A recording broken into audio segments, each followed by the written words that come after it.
So where do you start when you have a program that's about integrating life's passions? Well, you start with why. Why?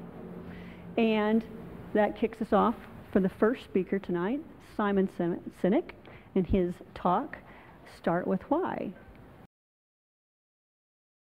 We assume even we know why we do what we do. But then how do you explain when things don't go as we assume? Or better, how do you explain when others are able to achieve things that seem to defy all of the assumptions? For example, why is Apple so innovative? Year after year after year after year, they're more innovative than all their competition. And yet they're just a computer company. They're just like everyone else. They have the same access to the same talent, the same agencies, the same consultants, the same media. Then why is it that they seem to have something different?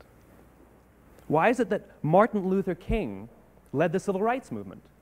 He wasn't the only man who suffered in a pre-civil rights America, and he certainly wasn't the only great orator of the day. Why him? And why is it that the Wright brothers were able to figure out controlled powered manned flight when there were certainly other teams who were better qualified, better funded, and they didn't achieve powered manned flight, and the Wright brothers beat them to it? There's something else at play here. About 3.5 years ago, I made a discovery, and this discovery profoundly changed my view on how I thought the world worked, and it even profoundly changed the way in which I operate in it. As it turns out, there's a pattern. As it turns out, all the great and inspiring leaders and organizations in the world, whether it's Apple or Martin Luther King or the Wright brothers, they all think, act, and communicate the exact same way, and it's the complete opposite to everyone else. All I did was codify it. And it's probably the world's simplest idea. I call it the golden circle.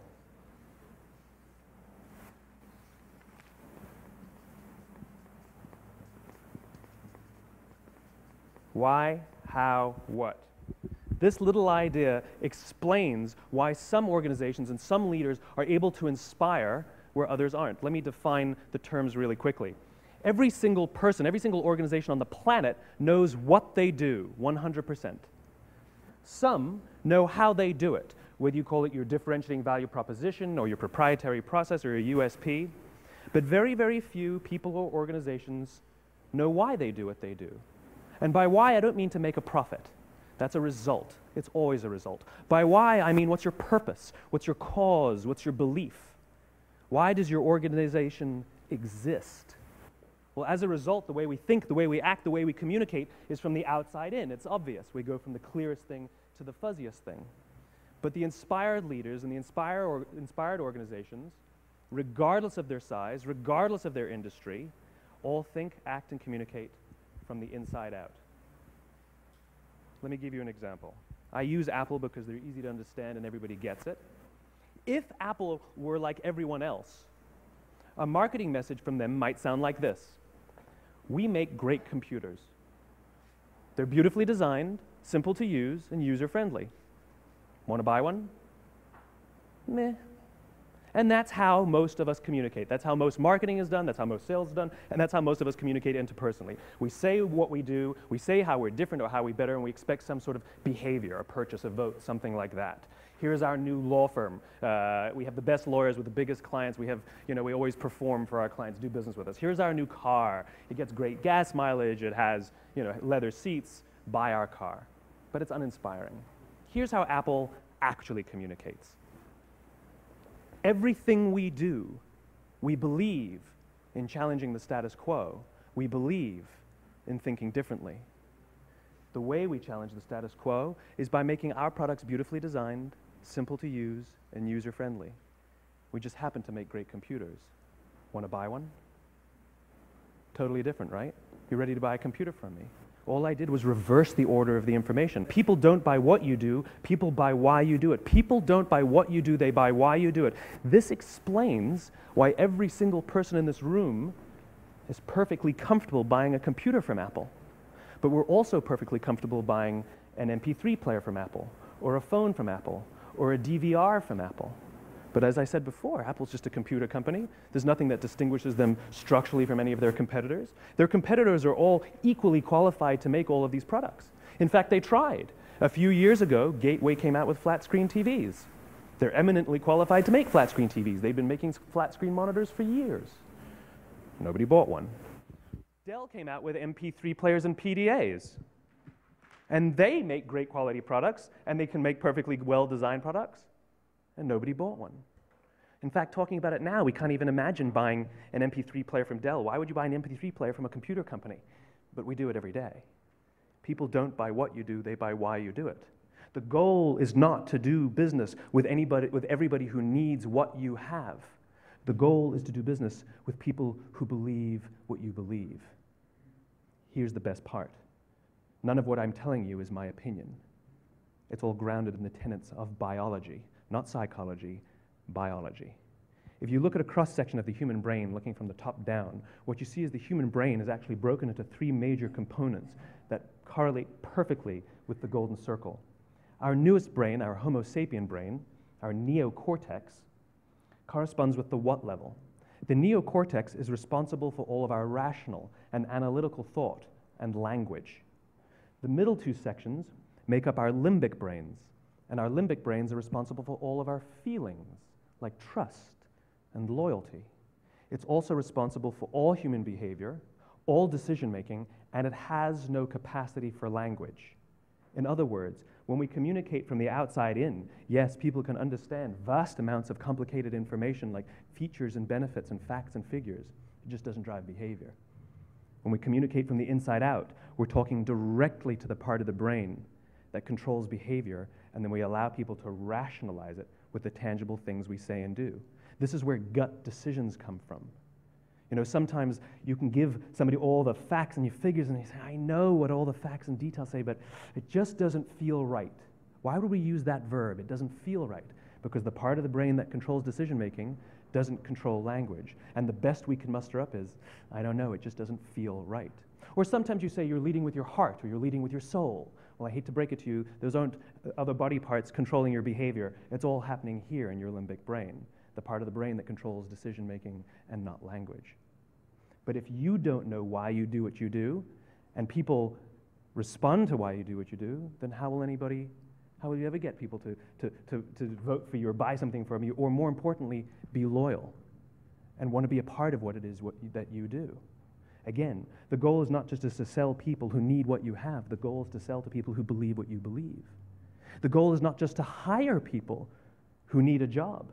It's to hire people who believe what you believe. I always say that, you know, there's if you hire people just because they can do a job, they'll work for your money. But if you hire people who believe what you believe, they work for you with blood and sweat and tears. And nowhere else is there a better example of this than with the Wright brothers. Most people don't know about Samuel Pierpont Langley. And back in the early 20th century, the pursuit of powered man flight was like the dot-com of the day. Everybody was trying it. And Samuel Pierpont Langley had what we assume to be the recipe for success. I mean, even now, you ask people, why did your product or why did your company fail? And people always give you the same permutation of the same three things. Undercapitalized, the wrong people, bad market conditions. It's always the same three things. So let's explore that. Samuel Pierpont Langley was given $50,000 by the War Department to figure out this flying machine. Money was no problem. He held a seat at Harvard and worked at the Smithsonian and was extremely well connected. He knew all the big minds of the day. He hired the best minds money could find, and the market conditions were fantastic. The New York Times followed him around everywhere, and everyone was rooting for Langley. And how come we've never heard of Samuel Pierpont Langley? A few hundred miles away in Dayton, Ohio, Orville and Wilbur Wright. They had none of what we consider to be the recipe for success. They had no money. They paid for their dream with the proceeds from their bicycle shop. Not a single person on the Wright brothers' team had a college education, not even Orville or Wilbur. And the New York Times followed them around nowhere. The difference was Orville and Wilbur were driven by a cause, by a purpose, by a belief. They believed that if they could figure out this flying machine, it'll change the course of the world. Samuel Pierpont Langley was different. He wanted to be rich, and he wanted to be famous. He was in pursuit of the result. He was in pursuit of the riches. And lo and behold, look what happened. The people who believed in the Wright brothers' dream worked with them with blood and sweat and tears. The others just worked for the paycheck. And they tell stories of how every time the Wright brothers went out, they would have to take 5 sets of parts because that's how many times they would crash before they came in for supper. And eventually, on December 17th, 1903, the Wright brothers took flight. And no one was there to even experience it. We found out about it a few days later. And further proof that Langley was motivated by the wrong thing, the day the Wright brothers took flight, he quit. He could have said, "That's an amazing discovery, guys. Now we'll improve upon your technology." But he didn't. He wasn't first. He didn't get rich. He didn't get famous. So he quit. People don't buy what you do, they buy why you do it. And if you talk about what you believe, you will attract those who believe what you believe. Well, why is it important to attract those who believe what you believe? Something called the law of diffusion of innovation. And if you don't know the law, you definitely know the terminology. The first 2.5% of our population are our innovators. The next 13.5% of our population are our early adopters. The next 34% are your early majority, your late majority, and your laggards. The only reason these people buy touch-tone phones is because you can't buy rotary phones anymore.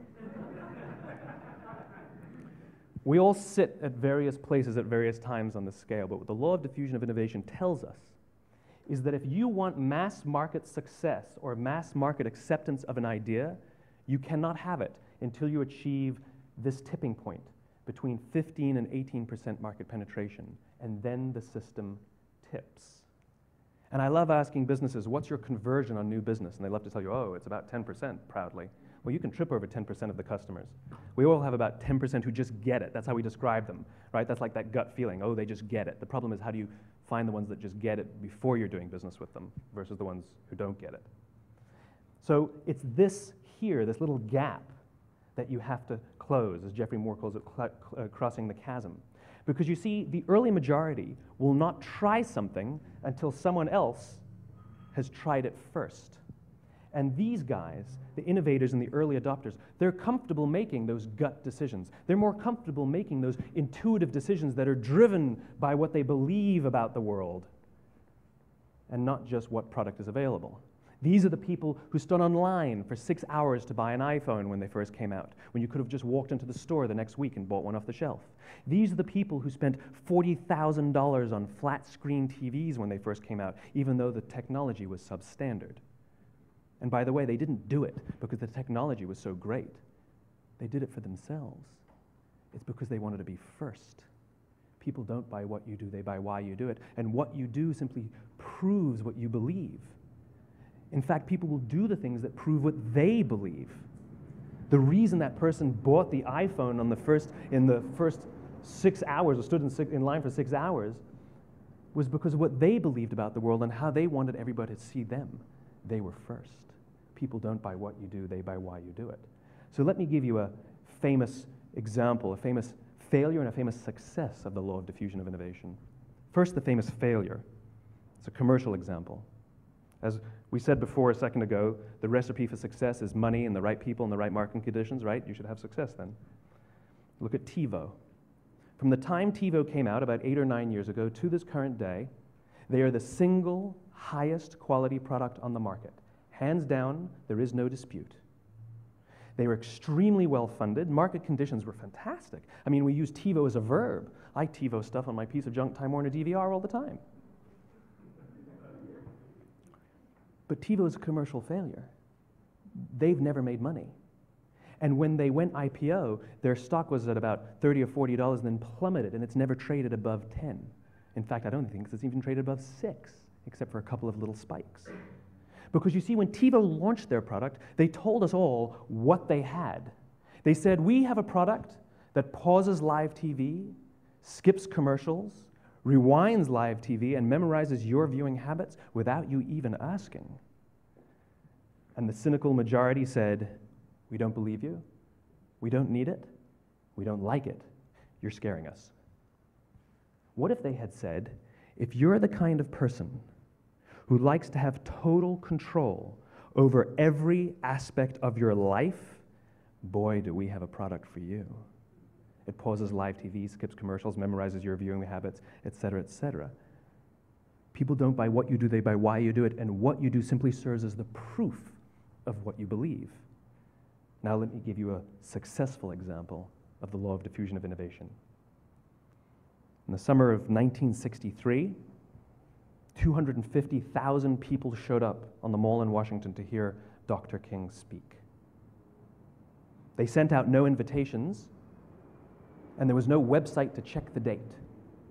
How do you do that? Well, Dr. King wasn't the only man in America who was a great orator. He wasn't the only man in America who suffered in a pre-civil rights America. In fact, some of his ideas were bad, but he had a gift. He didn't go around telling people what needed to change in America. He went around and told people what he believed. I believe, I believe, I believe, he told people. And people who believed what he believed took his cause and they made it their own, and they told people. And some of those people created structures to get the word out to even more people. And lo and behold, 250,000 people showed up on the right day, on the right time to hear him speak. How many of them showed up for him? 0. They showed up for themselves. It's what they believed about America that got them to travel on a bus for 8 hours to stand in the sun in Washington in the middle of August. It's what they believed, and it wasn't about black versus white. 25% of the audience was white. Dr. King believed that there are 2 types of laws in this world, those that are made by a higher authority and those that are made by man.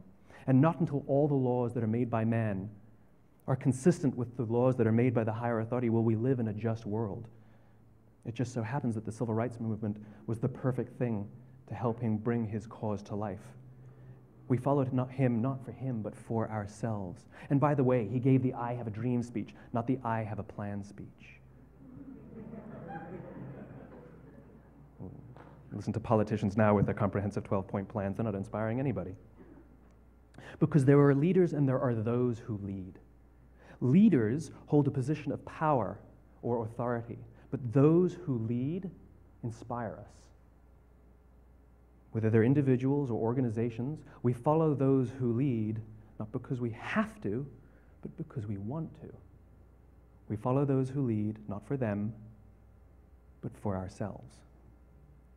And it's those who start with why that have the ability to inspire those around them or find others who inspire them. Thank you very much.